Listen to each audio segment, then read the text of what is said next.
over the next year alone, 109 or 110 Excuse me, Wolf. Let me go $billion. to Senator Lindsey Graham. Let me come back to you, Wolf. Lindsey Graham out of this Rosenstein hearing. It's now considered a criminal investigation, and Congress's ability to conduct investigations of all things Russia has been severely limited, probably in an appropriate fashion. So I think a lot of members want the special counsel to be appointed, but don't understand that you're pretty well knocked out of the game.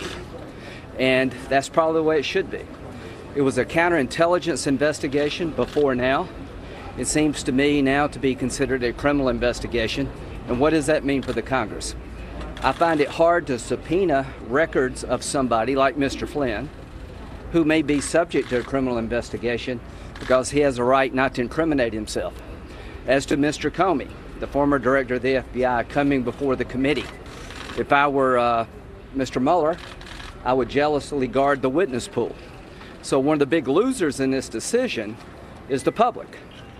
We had a really good hearing with Yates and Clapper, where the public could hear what happened with Ms. Yates and Mr. Clapper. I think that opportunity has been lost, maybe for the greater good, but there are a lot of people in that room who are shocked that when a special counsel has been appointed, that Congress has limitations on what we can do. So I've always believed that a counterintelligence investigation did not need a special prosecutor or counsel. A criminal investigation might.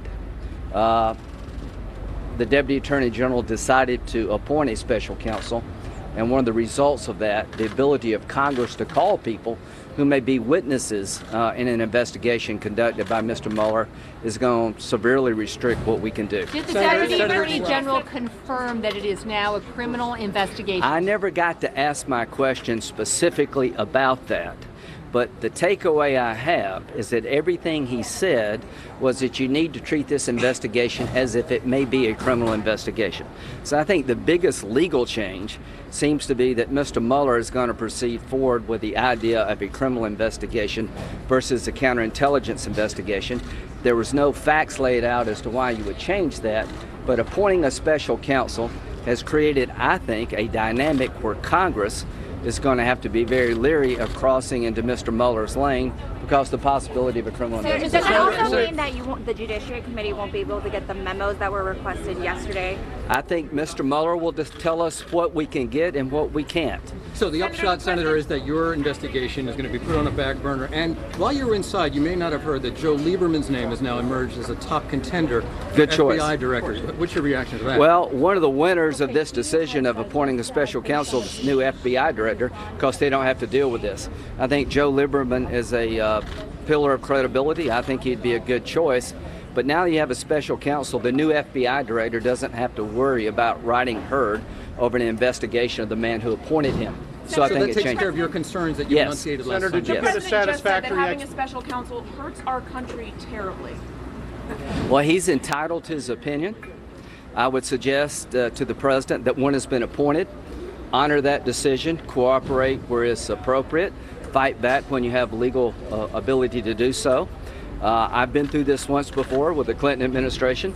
Clinton hired an individual lawyer to deal with all things related to Ken Starr so the White House could conduct its business. If I were the president, I'd focus on defending the nation and trying to get his legislative agenda through the Congress. One of the side benefits of this is that now Congress has been pretty much sidelined, not completely, but pretty much, and we can go back to dealing with legislative matters that affect the American people. So the bottom line here is the president may not have liked this decision. It was made. I had questions about it. I honor it. You couldn't have picked a better man to do the job, and I think most people in that meeting are generally okay with the idea of a special counsel, but what they don't quite understand yet is I think this decision has really limited what Congress can do. I find it hard. I would be reluctant to subpoena someone or a document in their possession if I truly believe they may be subject to a criminal investigation. Senator, that's not fair to them. Did you get a satisfactory explanation as to from Rosenstein about why Comey was fired?